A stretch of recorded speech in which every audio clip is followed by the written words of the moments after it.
Good day, everyone. Welcome to the Proud Geek channel. We are January 17th, 2017. Here are the news for today. We all know that Resident Evil 7 Biohazard is just about a week away from being released. We know also that there will be a season pass with the game, but we don't know what it will give us. Actually, thanks to Steam and DualShockers, we found out some information about the pass. According to DualShockers website, the season pass for Resident Evil 7 will give you access to at least one additional chapter and two forbidden sequences that both contain 3 episodes. That's all we know for now, but at least it gives us a little idea of what's coming next for after the release of Resident Evil, and we expect to know more as the game releases and as the company make contact with us. Once again, we talk about Nintendo Switch. It's quite a hot topic these days.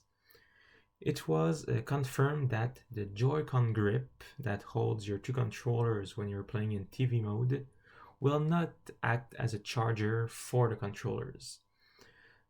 Even though these controllers are expected to last up to 20 hours, and that you can charge them by simply plugging them attached to the Joy-Con grip into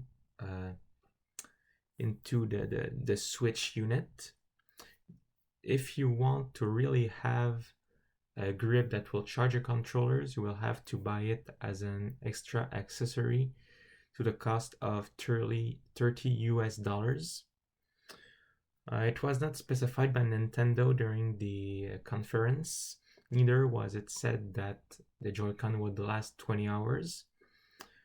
So, personally, I don't think you really need this accessory unless you are the type of person to just leave your controllers there and never think of charging them, because when all you have to do is plug them into the unit when you stop playing, you will never really run out of battery.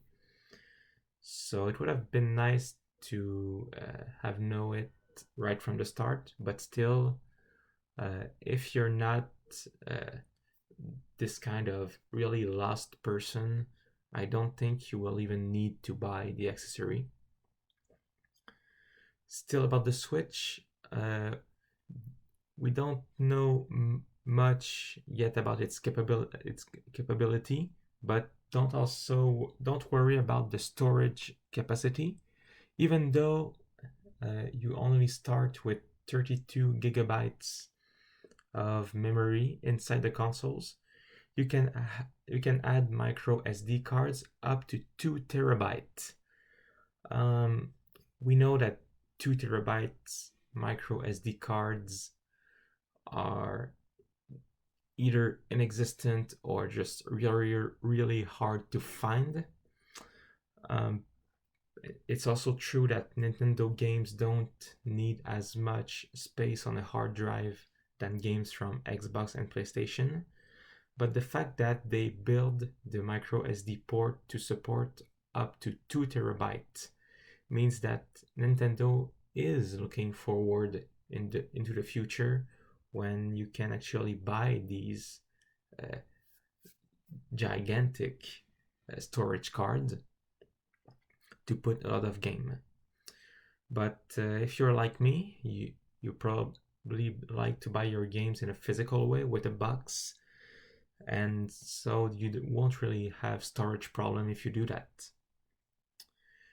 Still, speaking of Nintendo and its storage capacity, if you're planning to digitally download the new Legend of Zelda Breath of the Wild on your brand new Nintendo Switch on March 3rd, you should really consider buying an extra micro SD card, because it was announced that The Legend of Zelda would take up to half the native 32 gigabytes of space available on the console.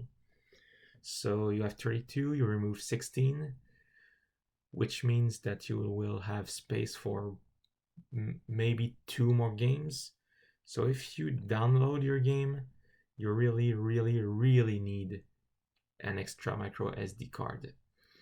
I don't know if they did this because want they want you to actually buy the game physically in GameStops, EB Games, or other good retailers.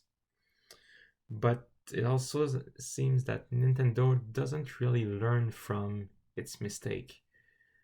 I mean, nowadays people like to download their games more and more, and PlayStation and Xbox understood that. They give you 500 or 1 terabyte of space immediately when you buy the console.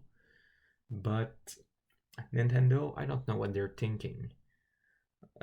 I guess for the time being, it would almost be cheaper to just buy your game in a store instead of online, because with all the cards you will have to buy to increase your memory, it's going to be a real pain.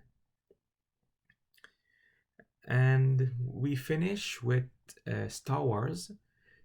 Even though it's not real gaming news, I thought it would be interesting. Lucasfilm actually don't plan to do a CGI version of Carrie Fisher, the late Carrie Fisher, for Star Wars Episode 9. We all know that the actress died of complication of a heart attack right before New Year's Eve.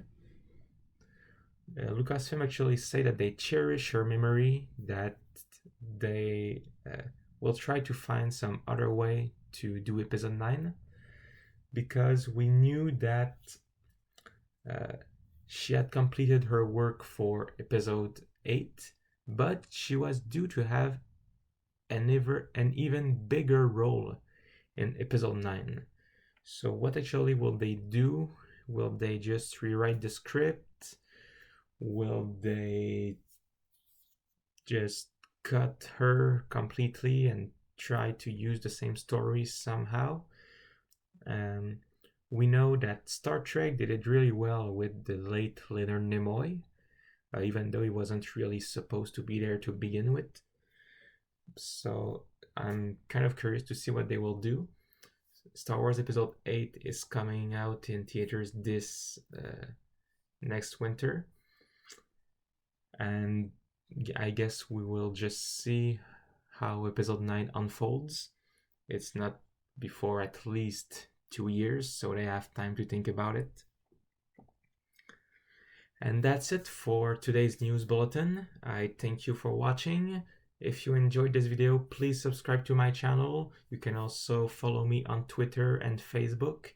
If you want to encourage me even more, you can make donations on PayPal or Patreons to help me improve this channel, improve my equipments. My dream is to actually transform all of this into like a big TV show on the web, something that the world will talk about. Help me reach this dream. And you can also find me at the From the Couch show every Thursday, 16 hours Eastern Time, 21 UTC. It's a show where we discuss the geek news of the week, both in gaming, technology, and others. We take the highlights of the week, we discuss, it's live, so you can interact with us, you can chat with us, we answer your questions too. So don't miss it, and thank you, see you next time, goodbye.